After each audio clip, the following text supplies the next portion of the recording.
What is going on, people, and welcome back to a brand new video on Disconnected Designs. So you're probably thinking, where have you been for the past 5 months? To be perfectly honest, I've been neglecting the channel, but recently it's come to my attention that the channel has just hit 2,000 subscribers, and just thinking about that, meaning, the channel has been growing without me even uploading to it, which one, that's absolutely amazing, and two, it's not fair, because 2,000 people, not saying that they're all active obviously, but potentially 2,000 people are waiting for a new video, and I'm just not providing.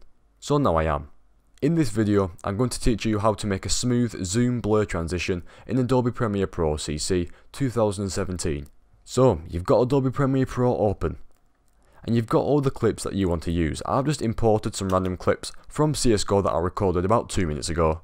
Now they really are nothing special, these are just for an example. So the first thing you want to do, click on the media browser where you have all your imported files, whether it be video, audio, any of that sort of stuff. Make sure that's selected. Then you want to go to File, New, and go all the way down to Adjustment Layer.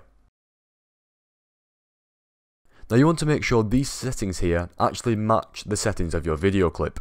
So if your clip's in 720p, make sure this says 1280 by 720, and if it's in 30 FPS, make sure it says 30 FPS, you know the drill. After you've done that, just click OK, it's that simple. So what you want to do is grab that adjustment layer and drag it over the top of the two clips that you want the transition to fade between. Just like this, you see where it cuts to the next clip, you want the adjustment layer to sort of bridge that sort of gap. The length of the adjustment layer determines the length of the transition. I want mine to be pretty short, so I'm just going to drag it in a little bit, but not too much. Then what you want to do is put another one the exact same size right on top of that. So by now we should have two adjustment layers stacked on top of each other, bridging the gap between two clips. Right, then what you want to do is take the bottom adjustment layer and drag until it starts at the cut. At the point that it goes from one clip to another, that's where you want the bottom adjustment layer to start. Make sure you've got snapping enabled if you want your transition to be as smooth as possible. So now I'm going to start adding some effects. So make sure the bottom adjustment layer is selected, go all the way to the right where it says effects and click that.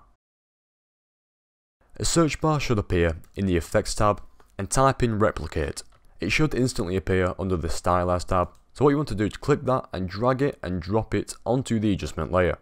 So when you actually hover over the clip that has the adjustment layer over the top of it, you'll see that it duplicates the clip into 4.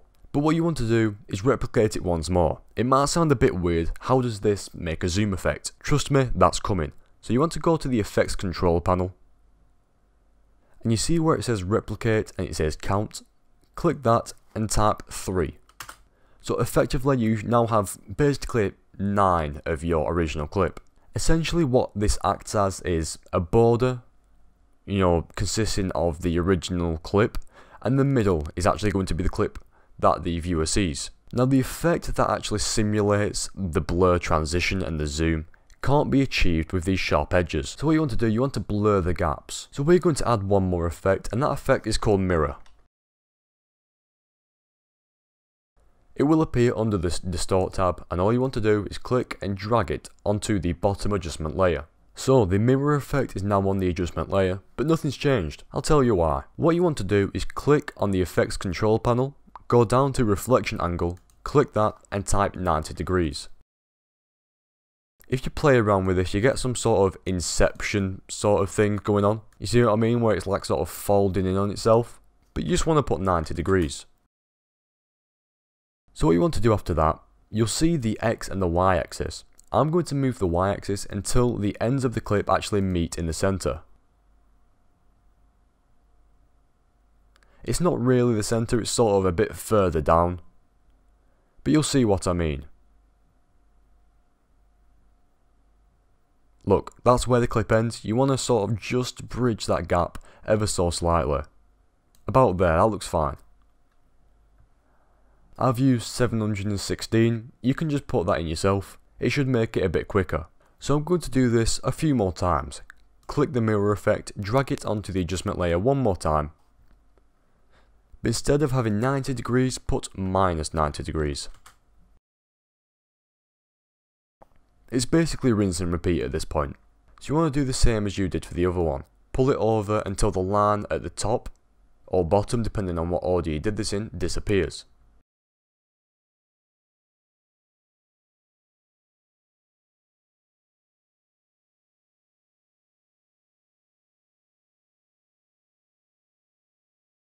There you go, that's that. It sort of should look like the middle frame is being mirrored by a mirror that's on the roof.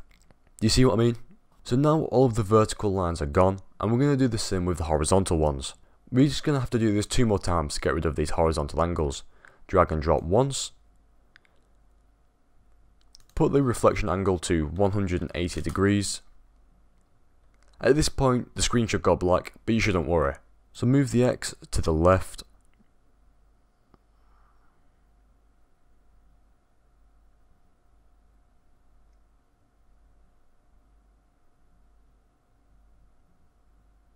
And you can see that one vertical line has now gone. Click the mirror effect, drag it and drop it on the adjustment layer. Now this is where some people might trip up. Instead of putting negative 180, you just want to put 360, like a full rotation. And then drag it all the way over to the left to get rid of that line.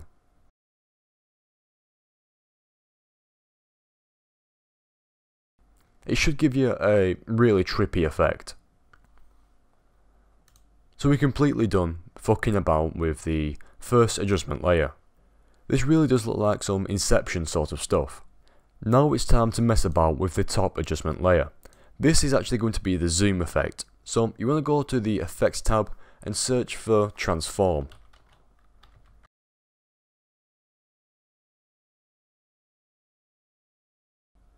And just like most of the other effects, it should be under this distort tab. Click and drag it onto the top adjustment layer. Now this actually involves keyframing. Now that is quite scary to some people, but trust me, it is really simple. This is how we're going to make that smooth motion blur effect that zooms in from one frame all the way to the next one. Trust me, you only have to do this twice.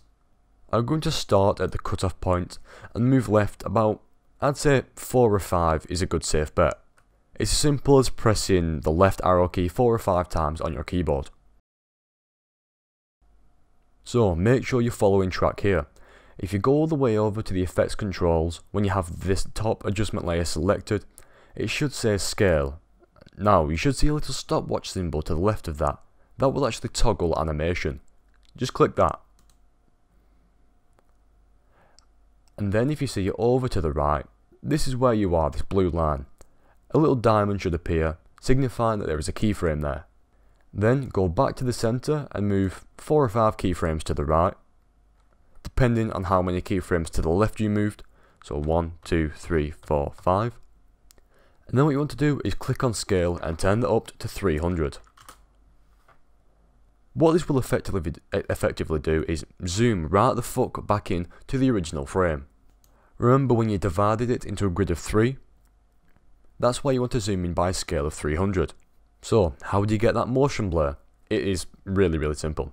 If you go over to the left with the top adjustment layer selected, untick this use composition shutter angle box, simple as that, and turn this all the way up to 360 degrees depending on how strong you want the motion blur. The higher the shutter angle, the more intense the motion blur.